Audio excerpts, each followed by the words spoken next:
everybody, Bob Daves with this week's video blog. Listen, I was wondering what I was going to blog about this week. 4th of July vacation just being over and everybody going back to kind of normal routine. Well, I got a call from my brother, and after a trip to the ER, I came up with a topic. It's time to stop the insanity now. Let me explain. My brother has COPD, and before you judge him and say, well, he should quit smoking, he quit smoking 30 years ago.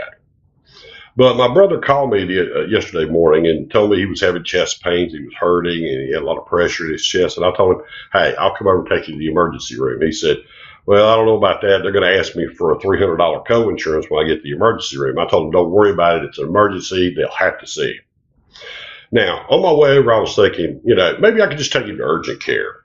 And with my insurance, there's only a small copay. It's like $30, $35. And I figured they could probably find out what his problem is and have us on our way.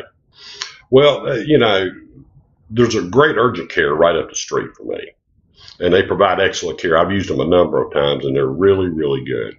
So when I picked up my brother, I made the suggestion about the urgent care. He told me he couldn't use it because he had to use all the health care facilities in the county where he lives because of his insurance coverage.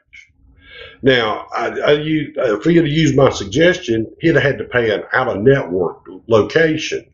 Now, he pays about $200 a month for his insurance, and he gets a subsidy from the government for $500. So he pays $700, yet has to stay in the county to get health care.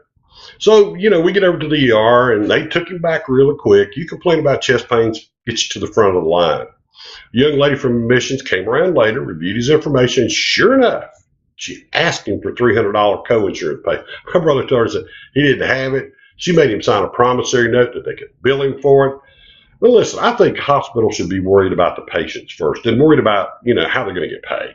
Now, I know hospitals have to get paid to stay in business. All businesses do.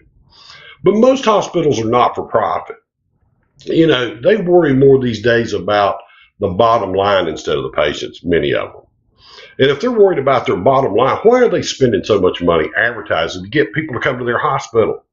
Now, if you have multiple hospitals in the same city or county, yeah, you probably need to advertise so people, but if you're the only hospital, why are you advertising? Because most people in the local area will use a local hospital unless the quality of care sucks, and there's no amount of advertising that's going to fix that. See, Washington right now says they're trying to fix it. Forget it. Anything that Washington tries to fix sucks. It ends up costing you and the taxpayer more money. There's one idea that's been floating around that, kind of makes a little bit of sense, and that's let people join or form associations for the purposes of buying health insurance. Now, I know from years of selling health insurance that'll work. The larger the association, the better price the insurance carrier is going to give you. That's because insurance carriers want to spread the risk across the largest groups possible. So if you're to join an association and have a large group of people, then I guarantee you your costs are going to be lower. Now, this is not a newsflash to anybody, but the ACA or Obamacare, it's failed. Insurance companies are pulling out. Premiums have jacked up to the point where people can't afford to pay them. Now, people have suggested that the government take over the health care, make it universal. Let me tell you something. Letting the government decide what's best for me, and as far as my health care, forget it. Look at the things that the government runs. Social Security. You put money in it, the government takes it out, gives you an IOU. It's going broke. Ask people who use Medicare how well that works for them. Okay? But if you really, truly want to see how government health care would work, look at the VA system, the system that our veterans use. Long waits to see primary care doctors.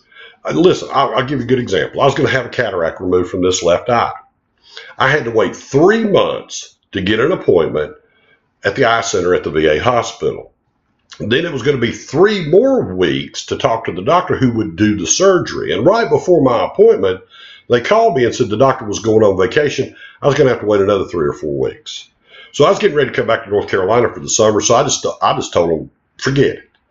I'm lucky. I have private insurance.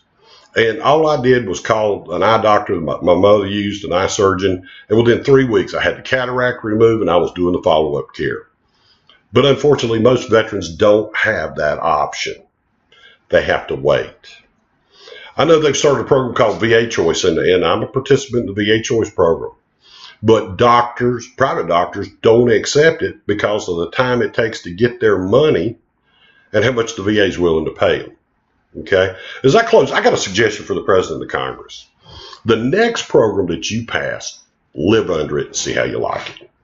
And see, that's the problem with Washington. They pass these programs and they don't live under them. So Paul, Nancy, Chucky, Mitchell, pass this bill that you're going to pass. Man up, live under what you pass. All right.